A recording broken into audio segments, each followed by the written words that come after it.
नगर निकाय चुनाव की, जहां पर देखिए आज का दिन बहुत अहम है क्योंकि आज नाम वापसी का आखिरी दिन है। वहीं निकाय चुनाव के रण में उतरे बागी नेता बीजेपी और कांग्रेस का गणित बिगाड़ सकते हैं। ऐसे में रूठे नेताओं को मनाने का सिलसिला जारी है। बीजेपी को उम्मीद है कि सभी लोगों को मना लिया जाएगा। बीजेपी के बागी अपना नाम वापस लेंगे। दरअसल बागियों की वजह से कई जगहों पर मुकाबला जो है वो त्रिकोणीय हो गया है। ऐसे में बीजेपी कांग्रेस दोनों चाहती है कि बागियों को मनाकर नाम वापस कराए जाएं। कई जगहों पर सफलता भी मिल गई है। खुद बीजेपी के सांसद अनिल बलूनी ने मोर्चा संभाला है बीजेपी की तरफ से और कई बागियों को समझा बुझा के उन्होंने बीजेपी की जीत का रास्ता साफ कराया है। सब कार्यकर्ता और जो भी ऐसे हैं तो उनको हम मना लें, तो सच्ची बात करेंगे उनसे। और मुझे लगता है कि सब पार्टी के कार्यकर्ता हैं तो पार्टी की बात मानेंगे। सब कार्यकर्ता और जो भी ऐसे हैं तो उनको हम मना लें, तो सच्ची बात करेंगे उनसे। और मुझे लगता है कि सब पार्टी के कार्यकर्ता हैं तो पार्टी की बात मानेंगे। पूर्व मुख्यमंत्री त्रिवेंद्र सिंह रावत को आप सुन रहे थे। देखिए जो बागी हो गए हैं, जिन्होंने बीजेपी का दामन छोड़ दिया है सिर्फ इस वजह से कि उनको टिकट नहीं मिला है, अब उनको मनाने के लिए यहाँ पर दिग्गजों ने मोर्चा संभाल लिया है। क्योंकि निर्दलीय चुनावी मैदान में उतर के प्रत्याशियों की संख्या बढ़ रही है, तो ऐसे में नुकसान बीजेपी और कांग्रेस को ही होगा। लेकिन ये स्थिति सिर्फ बीजेपी की नहीं है, कांग्रेस की स्थिति भी कुछ ऐसी है। सुनील नप्रभात और जानकारी इस पर देंगे हमें, लाइव हमारे साथ मौजूद है। सुनील नप्रभात, मतदान तो 23 तारीख को होगा, नतीजे 25 को आएंगे, लेकिन उससे पहले जो इस समय दलबदल का सिलसिला चल रहा है या फिर चुनाव की जो स्थिति बनी है वो बड़ी रोचक बनी हुई है। बागी जो नामांकन निर्दलीय लड़ने के लिए पर्चा भर रहे हैं, उनको मनाने के लिए, उनको उनकी जगह से हटा के यहाँ पर बीजेपी हो चाहे कांग्रेस अपनी जीत का रास्ता पक्का करने के लिए रूठों को मनाने का इस समय काम कर रही है। और ये स्थिति सिर्फ बीजेपी के लिए नहीं है बल्कि कांग्रेस के लिए भी कुछ ऐसी स्थिति देखी जा रही है। आज का अपडेट आप दीजिए, आज क्या कुछ देखा जा सकता है? क्योंकि कल हमने देखा कि जिस तरह से मनाने की कोशिश की गई है अनिल बलूनी की तरफ से, उसमें दो नेताओं ने तो बात मान भी ली है, उनकी तीसरे की भी बात मानने की बात सामने आई है।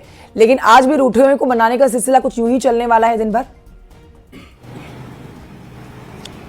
बिल्कुल कंचन, और आज बहुत तेजी से ये चलने वाला है क्योंकि शाम 5 बजे आज नामांकन वापसी की अंतिम डेट है। यानी कि उसके बाद कोई मानेगा भी तो उसका फायदा नहीं है क्योंकि नॉमिनेशन उसका हो चुका होगा, वो कैंडिडेट घोषित हो चुका होगा। इसीलिए दोनों पार्टियों का टारगेट है, बीजेपी और कांग्रेस का, कि आज किसी भी तरह से जो बागी हैं, जो रूठे हुए हैं, उनको मना लिया जाए। क्योंकि बागियों के चलते कई सीटों पर जो स्थिति है उससे बीजेपी और कांग्रेस दोनों के समीकरण गड़बड़ा रहे हैं। कई सीटों पर मामला बिल्कुल त्रिकोणीय बना हुआ है। अगर आप उत्तरकाशी नगर पालिका में देख लीजिए, वहां पर बीजेपी के जो कद्दावर नेता हैं भूपेंद्र चौहान, वो निर्दलीय वहां पर चुनाव लड़ रहे हैं, जिसके चलते बीजेपी के वहां पर समीकरण गड़बड़ा गए हैं। आपने कांग्रेस में कल उधम सिंह नगर में कांग्रेस के जो पूर्व कैबिनेट मंत्री रहे तिलक राज बेहड़, उनका बयान आपने सुना होगा। उनका कहना था कि वहां पर जो पार्षद का जो कैंडिडेट था जिसको उन्होंने सपोर्ट किया था उसको किडनैप कर लिया बीजेपी ने, यह उनका आरोप था। तो कई सीटों पर ऐसी स्थिति बनी हुई है कि कांग्रेस और बीजेपी के जो बागी हैं वो अपने अपनी पार्टियों का समीकरण वहां पर गड़बड़ा रहे हैं। इसीलिए दोनों पार्टियों की कोशिश है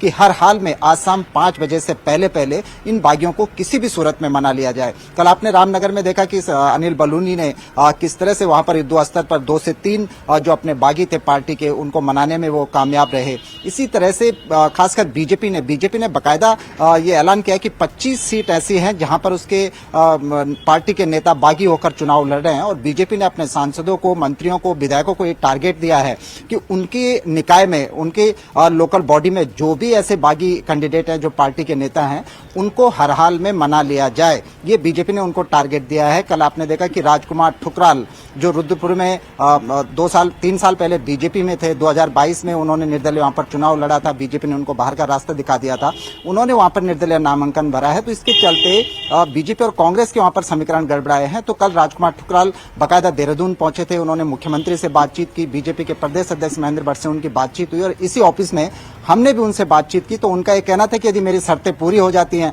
तो मैं नाम वापस ले लूंगा, बीजेपी कैंडिडेट के लिए काम करूंगा। तो आज ये भी देखना होगा कि राजकुमार ठुकराल क्या रुद्रपुर में अपना नाम वापस लेते हैं, क्या 3 साल बाद राजकुमार ठुकराल की आज बीजेपी में फिर से वापसी हो जाती है। तो इसी तरह से प्रत्येक सीट पर जो समीकरण वो बड़े रोचक बने हुए हैं और आज शाम को एक तरह से तस्वीर साफ हो जाएगी कि किस किस सीट पर बागी माने और कहां बागी अभी भी मैदान में डटे हुए हैं। ठीक है, नजर बनाए रखिएगा। आप सुनील प्रभात इस खबर पर। फिलहाल की जानकारी के लिए आपका बहुत शुक्रिया। तो निकाय चुनाव में मतदान से पहले ही कांग्रेस को एक बड़ा झटका लगा है। रुड़की में तगड़ा झटका लगा है कांग्रेस को। नामांकन पर्चों की जांच में बुधवार को रुड़की की मंगलोर नगर पालिका से कांग्रेस के प्रत्याशी चौधरी इस्लाम का नामांकन पत्र निरस्त कर दिया गया, जिसके बाद से कांग्रेस के कार्यकर्ताओं में नाराजगी देखी गई। जमकर हंगामा इन्होंने किया है। विधायक काजी निजामुद्दीन ने कहा है कि लोकतंत्र की हत्या के समान है। उन्होंने बीजेपी पर बदले की राजनीति का आरोप लगाया।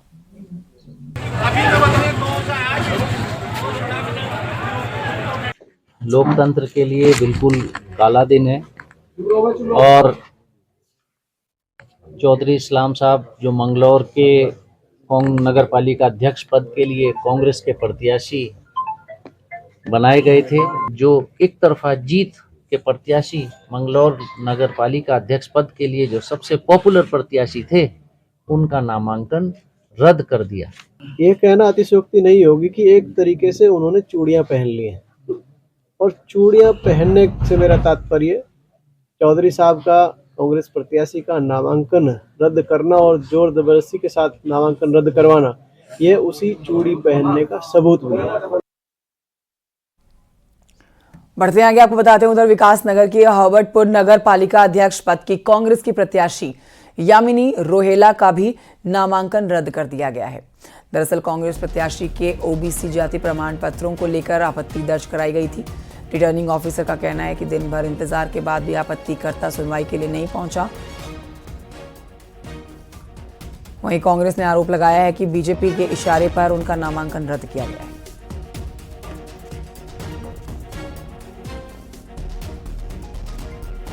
एक प्रत्याशी महिला प्रत्याशी के अन्य पिछड़ा वर्ग का जो प्रमाण पत्र था उनका ओबीसी कास्ट का, उस पर आपत्ति दर्ज की गई थी कि यह प्रमाण पत्र वैध नहीं है। उपस्थित ही नहीं हुआ, उसने अपना पक्ष नहीं रखा, तो प्रशासन कैसे उसका पक्ष रख रहा है, ये बात समझ में नहीं आ रही है। और अगर ये निर्णय हमारे पक्ष में नहीं हुआ तो हम हाईकोर्ट में जाएंगे, उसकी हम कल सुबह की तैयारी कर चुके हैं। किस वजह से देखते हैं आप आगे? ये लोकतंत्र का माहौल है। देहरादून नगर निगम में कांग्रेस प्रत्याशी का नामांकन रद्द होने पर कांग्रेस के नेता धरने पर बैठ गए हैं और भगत सिंह कॉलोनी वार्ड से कांग्रेस के प्रत्याशी का पर्चा निरस्त हो गया है। कांग्रेस ने आरोप लगाया है कि बीजेपी विधायक उमेश शर्मा काऊ के दबाव में पर्चा निरस्त किया गया है। कांग्रेस नेताओं के साथ ही विधायक प्रीतम सिंह और कांग्रेस के प्रदेश उपाध्यक्ष सूर्यकांत धस्माना मौजूद रहे। किसी को पसंद नहीं करते हो तो भाई चुनाव के मैदान में जाइए ना, उसे हराइए। देश का लोकतंत्र ये कहता है कि इस लोकतंत्र में प्रत्येक व्यक्ति को चुनाव लड़ने का अधिकार है और हमारे साथियों को चुनाव लड़ने का अधिकार है। अब हमारे साथी अगर चुनाव में ये किस पढ़ रहे हैं या चुनाव जीतने का काम कर रहे हैं तो उनको जो है इस तरीके से प्रताड़ित किया जाए, उनका नामांकन जो है जबरदस्ती राजनीतिक दबाव में निरस्त किया जाए तो ये कदापि उचित नहीं। किच्चा विधानसभा के अंतर्गत नगला नगर पालिका की सीट पर राजनीतिक लड़ाई ने दूसरा ही रंग ले लिया है। किच्चा से कांग्रेस के विधायक तिलक राज बेहड़ ने बड़ा आरोप लगाया है। कांग्रेस विधायक का कहना है कि जिस निर्दलीय कैंडिडेट को कांग्रेस समर्थन दे रही है उसको बीजेपी ने अपने कब्जे में ले लिया है। दरअसल नगला सीट पर बीजेपी के पूर्व विधायक राजेश शुक्ला के रिश्तेदार सचिन शुक्ला और कांग्रेस के हरिओम चौहान के बीच में सीधी लड़ाई थी, लेकिन तकनीकी कमी के चलते कांग्रेस के प्रत्याशी का पर्चा खारिज हो गया। इस पर कांग्रेस के विधायक तिलक राज ने एक निर्दलीय प्रत्याशी राकेश कुमार यादव को समर्थन देने की घोषणा की। इधर यादव को समर्थन दिया गया, उधर कुछ देर में वो गायब हो गए। इस तरह से कांग्रेस के पास नगला में कोई प्रत्याशी अब बचा ही नहीं है। सोर्सेज का कहना है कि जिस राकेश यादव को कांग्रेस ने समर्थन देने की घोषणा की, गुरुवार को नाम वापसी के आखिरी दिन अपना पर्चा वापस भी ले सकते हैं।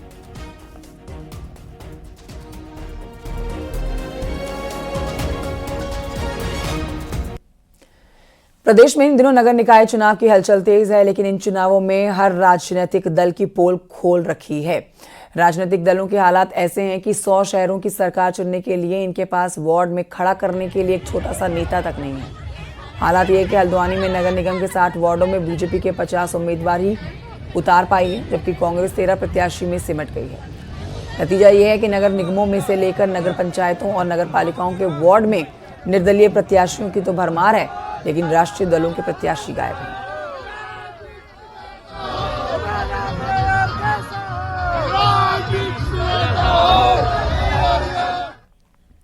निकाय चुनाव में बीजेपी के संगठन ने अपने विधायकों, मंत्रियों और सांसदों पर निकाय जिताने की जिम्मेदारी सौंप दी है, तो वहीं कांग्रेस इसे बीजेपी की घबराहट बता रही है। रिपोर्ट देखिए।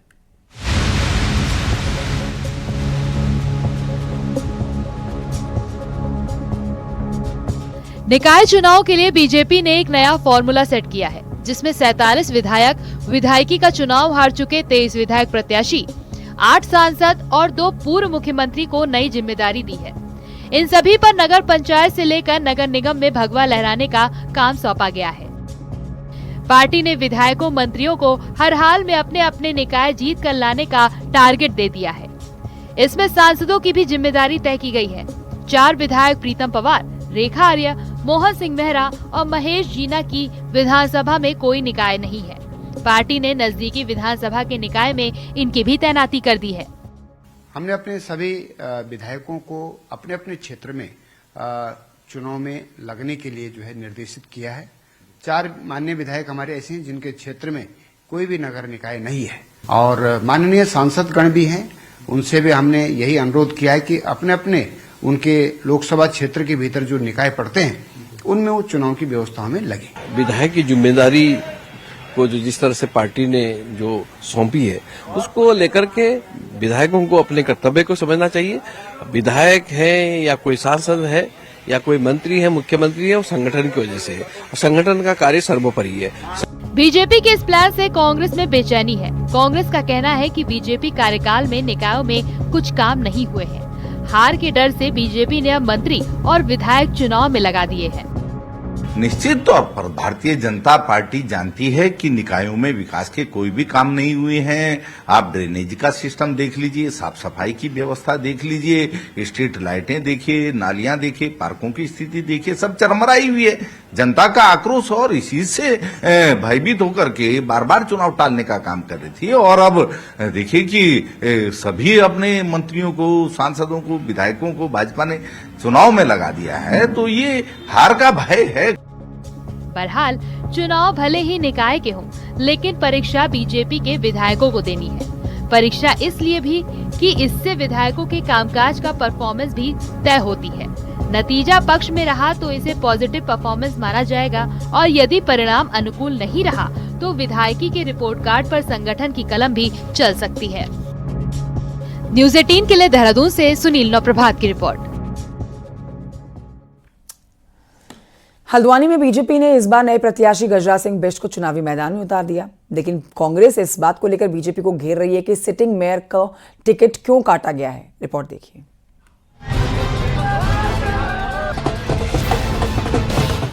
हल्द्वानी में इन दिनों नगर निकाय चुनाव की हलचल तेज है। कांग्रेस, बीजेपी और समाजवादी पार्टी समेत कई अन्य प्रत्याशी चुनावी मैदान में अपनी किस्मत आजमा रहे हैं, लेकिन मुख्य विपक्षी कांग्रेस बीजेपी पर हमलावर है। कांग्रेस सवाल पूछ रही है कि आखिर बीजेपी ने अपने सिटिंग मेयर का टिकट क्यों काटा, और बीजेपी के इस कदम को कांग्रेस के लिए जीत का संकेत मान रही है। भारतीय जनता पार्टी के लिए बहुत बड़ा विषय है कि 2 टर्म के सिटिंग मेयर का उन्होंने टिकट काटा। राजनीतिक तौर पे अगर मैं बात करूं तो मेरे हिसाब से राजनीतिक तौर पे अन्याय हुआ है एक व्यक्ति के साथ, और साथ ही साथ जो अंतरकलह उनकी है वो भी बाहर निकल कर आई। पहली बार भारतीय जनता पार्टी में इतनी अंतरकलह हमने देखी, इसका फायदा मिला। चर्चा होने लगी, पहला नाम नगर निगम हल्द्वानी का था और उस पर चर्चा हुई तो किसी मेंबर ने उसका विरोध नहीं किया, और 1 मिनट में जो है सबने ओके करके उसको पास करके स्वीकृति दे दी। ये उनको मेयर बनना था, इसलिए उसमें कोई अड़ंगा नहीं लगा। जिसको नहीं बनना होता है उसको 50 अड़ंगे लगते हैं। जाहिर है कांग्रेस बाद में अपनी जीत की संभावनाएं देख रही है। लेकिन इसमें भी कोई दो राय नहीं कि बीजेपी ने एक बड़ी रणनीति के तहत ही अपने सभी सिटिंग मेयर्स के टिकट काटे हैं, ताकि चुनाव में एक नयापन आए, कार्यकर्ताओं का जोश भी दिखे और एंटी इनकम्बेंसी से भी बचा जा सके। हल्द्वानी से न्यूज 18 के लिए शैलेंद्र नेगी की रिपोर्ट।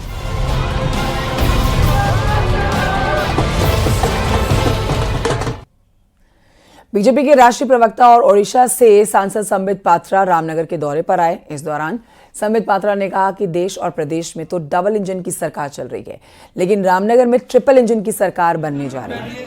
नगर पालिका अध्यक्ष बीजेपी का होगा, जिससे यहाँ का विकास होगा। उत्तराखंड में डबल इंजन की सरकार है और मुझे इसमें कोई संशय नहीं है कि अब ट्रिपल इंजन की भी सरकार बनने जा रही है। रामनगर के नगर पालिका परिषद के चेयरमैन के लिए खड़े मेरे भाई मदन जोशी जी जरूर चेयरमैन होंगे। उधर उधम सिंह नगर में पुलिस ने रिफाकत नाम के एक बदमाश को एनकाउंटर के बाद गिरफ्तार कर लिया, जिसके पास से 1 किलो स्मैक बरामद की गई है, जिसकी अंतर्राष्ट्रीय बाजार में कीमत करीब 3 करोड़ रुपए है। रिफाकत यूपी के बरेली का रहने वाला है, जिसके ऊपर 25,000 रुपए का इनाम घोषित है। इसके ऊपर यूपी में भी कई मुकदमे दर्ज हैं। चेकिंग के दौरान पुलिस पर इसने फायरिंग कर दी, जिसके जवाब में पुलिस ने भी इसके पैर पर गोली दे मारी, हुई जिसमें कि रिफाकत नाम का एक वांछित अभियुक्त था कुलभट्टा थाना क्षेत्र का, जिस पर 25,000 रुपये का इनाम घोषित था। मुठभेड़ हुई और उसके पैर में गोली लगी। पुलिस के द्वारा इसकी तलाश बहुत दिनों से की जा रही थी।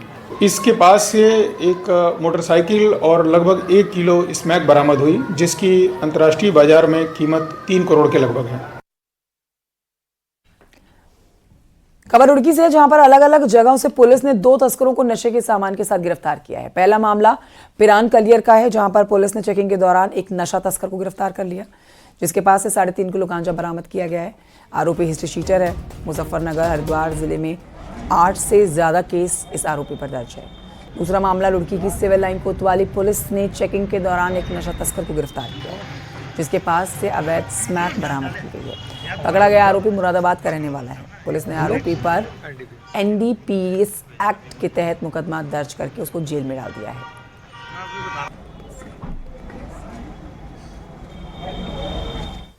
खबर नैनीताल से, जहां पर पर्यटकों को खुलेआम हुक्का सुलगाना महंगा पड़ गया। नए साल के पहले दिन पर्यटक मौज मस्ती करने आए हुए थे, तो वहीं आपको बताएंगे भीड़भाड़ वाले इलाकों में हुक्का पीते हुए रील भी बनाने लगे। इसके बाद वहां पर लोगों को इन लोगों का विरोध करते हुए देखा गया। फिर पुलिस को जानकारी दी गई। पुलिस मौके पर पहुंची तो 2 लोगों को पकड़ लिया गया। हुक्के के साथ इनको पकड़ा गया, जबकि इनके साथी फरार हो गए। लेकिन बाद में इनके साथियों को भी बैंड स्टैंड के पास से पकड़ लिया गया। पुलिस ने इन्हें पकड़कर इन पर जुर्माना लगाया, लेकिन ये पुलिस के साथ उलझते हुए नजर आए।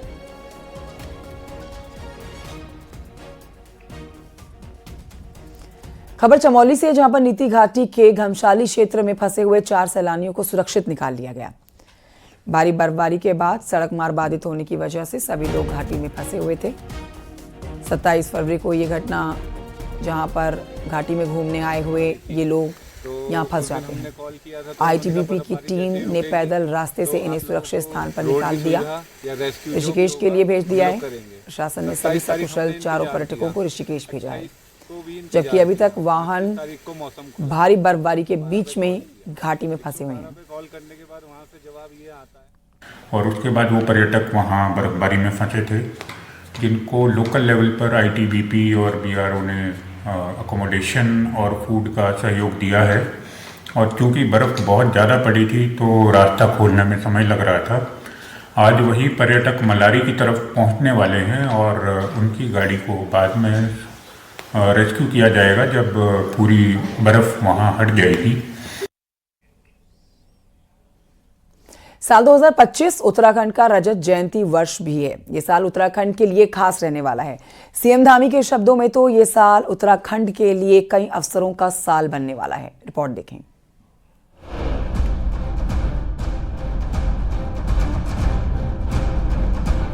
साल 2024 उत्तराखंड के लिए कई मायनों में खास रहा, लेकिन अब 2025 उत्तराखंड का रजत जयंती वर्ष है, जिस पर सरकार ने कुछ खास गोल फिक्स किए हैं। इस साल उत्तराखंड को कई सौगातें मिलने जा रही हैं। इस साल पहली बार उत्तराखंड राष्ट्रीय खेलों की मेजबानी करने जा रहा है। इस साल राज्य में यूनिफॉर्म सिविल कोड लागू होगा। उम्मीद है इसी महीने लागू हो जाएगा। इस साल बजट सत्र में उत्तराखंड ठोस भू कानून का मसौदा लाने जा रहा है। इस साल मई तक दिल्ली देहरादून इकोनॉमिक कॉरिडोर भी चालू हो जाएगा। इससे राष्ट्रीय राजधानी से देहरादून का सफर 2.5 से 3 घंटे में सिमट कर रह जाएगा। 2024 हमारे लिए बहुत उपलब्धि भरा साल था और 2025 हमारे लिए बहुत ही अवसर का साल है। एक तो सबसे पहले राज्य के अंदर 2025 में राष्ट्रीय खेल हो रहे हैं, उसकी मेजबानी उत्तराखंड राज्य को मिली है, देवभूमि के लोगों को मिली है और साथ ही साथ हम 25वें साल में प्रवेश कर रहे हैं। ये रजतोत्सव हमारा ये भी उपलब्धियों भरा रहेगा और नए कीर्तिमान स्थापित करेगा, क्योंकि उत्तराखंड 25 साल का हो गया है। हर क्षेत्र में हमको नई उपलब्धियां प्राप्त करनी है। यही नहीं, इस साल चारधाम यात्रा प्राधिकरण भी शुरू हो जाएगा, जिससे चारधाम यात्रा व्यवस्थाओं में सुधार नजर आएगा। इस साल केदारनाथ, हेमकुंड साहिब और यमुनोत्री धाम के लिए रोपवे पर भी काम शुरू होने वाला है। रोपवे के निर्माण से धामों की तस्वीर बदल जाएगी। 2025 उत्तराखंड राज्य का रजत जयंती वर्ष भी है और यह वर्ष उत्तराखंड राज्य के लिए बहुत ही महत्वपूर्ण और आशाओं भरा वर्ष होगा, जहां इस वर्ष में यूसीसी और भू कानून जैसे ऐतिहासिक कानून राज्य में लागू होंगे। वहीं विकास की दृष्टि से अनेकों महत्वाकांक्षी योजनाएं धरातल पर उतरेंगी। सीएम धामी भी कह चुके हैं कि रजत जयंती वर्ष में हमें नए कीर्तिमान स्थापित करने हैं, जिसकी शुरुआत भी जनवरी से हो जाएगी। जनवरी में जहां राष्ट्रीय खेलों की शुरुआत होगी, तो इसी महीने यूनिफॉर्म सिविल कोड जैसे ऐतिहासिक उपलब्धि भी उत्तराखंड के नाम जुड़ जाएगी। न्यूज़ 18 के लिए देहरादून से सुनील नवप्रभात की रिपोर्ट।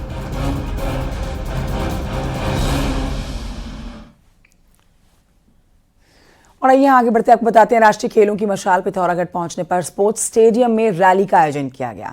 रैली में अधिकारियों के साथ ही खिलाड़ियों ने भी भाग लिया। मशाल को जिले के विभिन्न इलाकों में ले जाया जाएगा और लोगों को खेल के प्रति जागरूक किया जाएगा। पिथौरागढ़ प्रशासन ने मशाल रैली को चीन और नेपाल के बॉर्डर के करीब गुंजी तक ले जाने का प्लान बनाया है, जहां सुरक्षा बल की भी तैनाती होती है और सुरक्षा बल भी रैली में मौजूद रहेगा।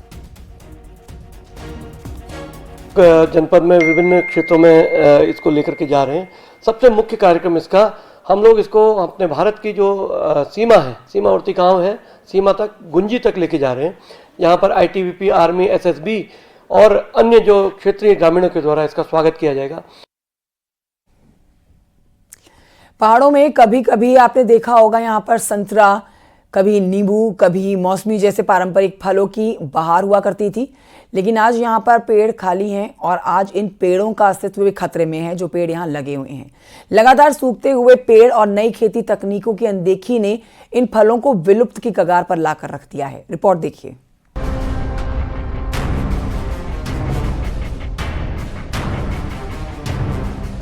बागेश्वर के फलदार पेड़ जो कभी यहाँ की संस्कृति और अर्थव्यवस्था की पहचान हुआ करते थे, अब दम तोड़ रहे हैं। किसानों का कहना है कि उद्यान विभाग की नीतियां पारंपरिक फलों की अनदेखी का सबसे बड़ा कारण है। पारंपरिक फलों के विलुप्त होने से न केवल किसानों की आय प्रभावित हो रही है, बल्कि यह बागेश्वर की पारंपरिक खेती और पहचान पर भी असर डाल रहा है।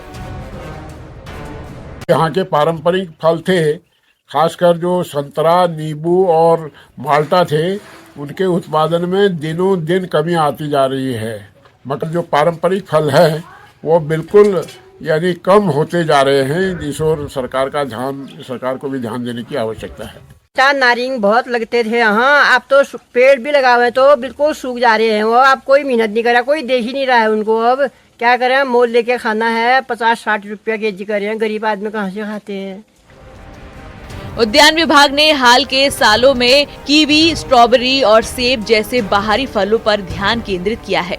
इन पर बड़ा बजट खर्च किया जा रहा है, जबकि पारंपरिक फलों के लिए कोई खास योजना नहीं बन पाई है। हालांकि विभाग इसका दोष ग्लोबल वार्मिंग पर मढ़ रहा है। प्रॉब्लम देखने में आ रही है वह माल्टा और संतरा में है।